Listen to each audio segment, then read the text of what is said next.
Adikku yang berumur 17 tahun sedang dirawat di rumah sakit. Malam itu aku dapat giliran jaga di kamar rumah sakit yang ditempati sama adikku itu. Di sana tersedia 2 tempat tidur dan 1 kamar mandi.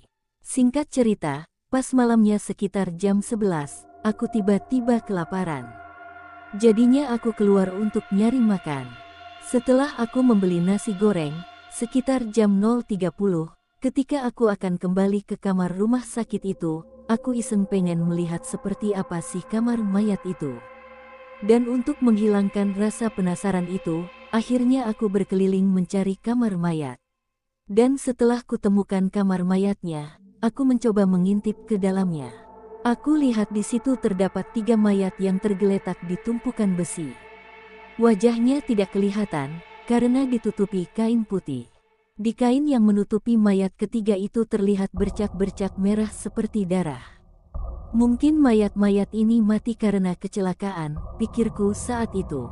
Dan tiba-tiba udara tiba-tiba dingin, keluar aroma bau amis darah yang menyengat memenuhi tempatnya. Mendadak bulu kuduku berdiri semua. Tanpa pikir panjang, langsung saja aku cabut dari tempat itu. Sesampainya di kamar, aku langsung makan nasi goreng tadi. Selesai makan, tiba-tiba aku pengen ke kamar mandi.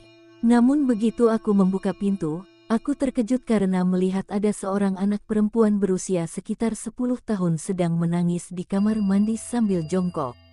Aku langsung samperin dia dan bertanya, "Kamu siapa ya? Kok nangis di sini sih?" "Saya mau pulang." "Mau pulang?" jawabnya lirih. Akhirnya aku bermaksud untuk mengantarnya kembali ke kamar tempat keluarganya dirawat. Karena memikirkan dia kesasar dan salah masuk kamar. "Ayo kakak anterin," ujarku sambil menyodorkan tangan padanya. Lalu dia pun meraihnya, berdiri dan berjalan. Aku pun mengikuti dari belakang. Namun entah kenapa saat ada di dekat dia, perasaanku merinding. Saya pikir mungkin karena cuaca malam itu memang lagi dingin banget. Beberapa saat kami pun berjalan melewati lorong-lorong rumah sakit yang sepi. Anehnya, tidak terlihat seorang suster pun yang lewat saat itu. Biasanya pada malam-malam sebelumnya, beberapa suster sering terlihat mondar-mandir. Namun saat itu tampak sunyi. Mungkin karena sudah larut, pikirku. "Masih jauh kamamnya, Dek?" "Sebelah mana?" tanyaku kepada anak kecil itu. Dia hanya memegang kepala dan tangannya menunjuk ke suatu tempat. "Hah, yang benar saja. Itu kan kamar mayat," gumamku dalam hati ketika melihat tempat yang ditunjuk oleh anak kecil itu. Tangannya tetap menunjuk ke arah kamar mayat yang tadi sempat aku lihat. Dan ketika kami sampai di depan kamar mayat, tiba-tiba dia berhenti. "Ini kamar mayat, Dek. Kenapa berhenti di sini? Mana kamarmu?" tanyaku keheranan. Dia tetap tidak menjawabnya, dan malah berbalik menghadap ke arahku. Dan, astaga, aku kaget sekaget-kagetnya ketika melihat wajah anak kecil itu. Mukanya kini penuh dengan darah dan luka-luka. Matanya tampak putih semua. Dia melihat ke arahku sambil berkata, "Terima kasih sudah diantar." Wah! Spontan aku langsung lari sekencang-kencangnya meninggalkan tempat itu.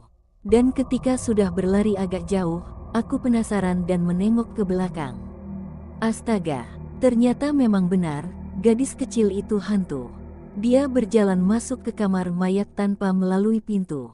Dia menembus tembok. Aku langsung berlari lagi menuju ke kamar tempat adikku dirawat, tanpa menoleh lagi ke belakang.